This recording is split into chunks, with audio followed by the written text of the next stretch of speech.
Hi, I'm Mahmoud. Spiritbox are back with their new album, Tsunami Sea. Let's dive right in.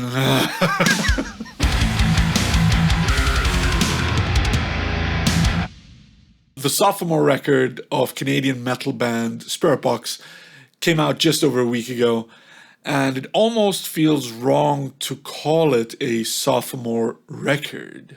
If you're unfamiliar with Spiritbox, it seems like they never actually stopped releasing music since their very first release ever.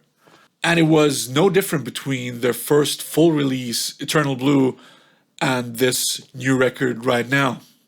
They have multiple releases in the forms of EPs and collabs, one of which was with rapper megastar Megan Thee Stallion, and they even got nominated for not one, but 2 Grammys. This album was produced by both Dan Brownstein as well as guitarist Mike Stringer. Mixing was handled by Zach Cervini, who seemingly is mixing everything that is even remotely big metalcore these days. Set mix was then mastered by the wonderful Ted Jensen. Now, straight up, if you've heard anything Spiritbox before Tsunami Sea, this record will feel very familiar. You'll know the vast majority of this album and where the songs will take you.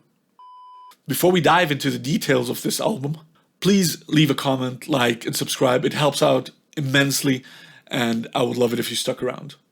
Back onto the review. There's some really heavy tunes, there's some really poppy tunes, and some that try the balancing act of doing both. Let's talk about that first, because usually I am a fan of Spiritbox doing either or, but seldom both. One of the strongest tracks in this album is A Haven with Two Faces. It is one of the few songs that has Spiritbox pushing their songwriting abilities outside of just trying new guitar noises with automation tricks, which admittedly did get a bit old for me. The song starts off with this highly compressed and chimey progression on the guitar that then goes into a groove that reminds me of Killswitch Engage's The Arms of Sorrow in the best ways, but pushes that idea beyond that very quickly. Especially singer Courtney LaPlante is going for those sung screamed notes in the pre-choruses and later in the bridge, which I highly appreciate.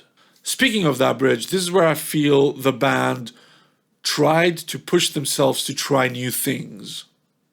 They draw everything out a bit longer than they usually do, and it gives everything so much space to build up, and therefore the release afterwards feels so much more earned. It's definitely one of the best tracks on the album for me. That space I just mentioned is sadly very seldom to be found. Almost all songs are so tightly written that I find it almost claustrophobic.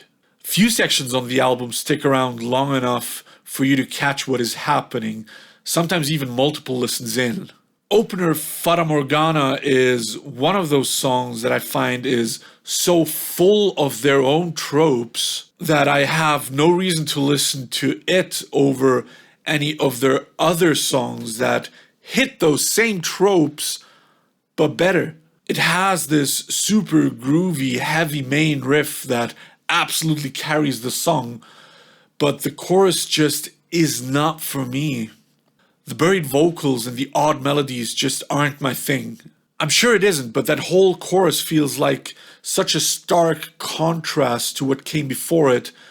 It almost feels like an afterthought. Black Rainbow also feels like a paint by the numbers Spiritbox song.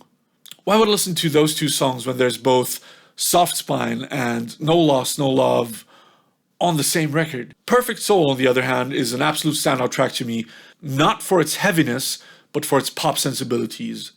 It's catchy, it's got a great main riff, and even better vocal melodies. It even audibly features their latest addition to the band on the backing vocals, bassist Josh Gilbert. Almost but not quite a single, Crystal Roses is by far the oddest song on the album, but only if you didn't pay that much attention to Spiritbox's discography. They always had subtle hints and sometimes even complete sections of D&B in their songs. I suppose it was only a matter of time until they released a full-on drum and bass inspired song. Good on them for trying new things and pushing their creativity, even if it ends up doing very little emotionally for me. The almost lo-fi beat with the minimalistic approach to the songwriting composition on Ride the Waves verses was an immediate attention draw for me. It is an all-around great song that lives off of that quiet to loud dynamic between the verses and the chorus. A chorus which is maybe the best on the whole album. The bridge and the breakdown thereafter are just as interesting to me. If you said Spiritbox is not for you, I'd show you this song.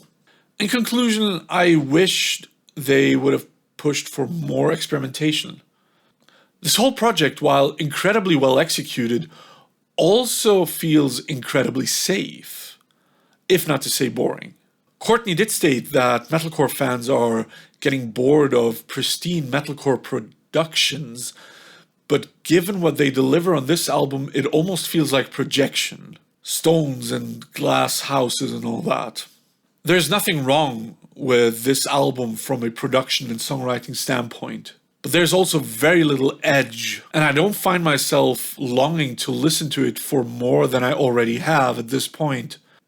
That being said, the album is fine, but you might as well check out half the record and get away with an experience that is just as good, if not even better. So, did you check out this album? If you have, please let me know in the comments down below. I'm curious to see what you think of this. Let me know what I should be checking out next. And in the meantime, thank you so much for watching. I'm Mahmoud, and I will see you soon. Take care.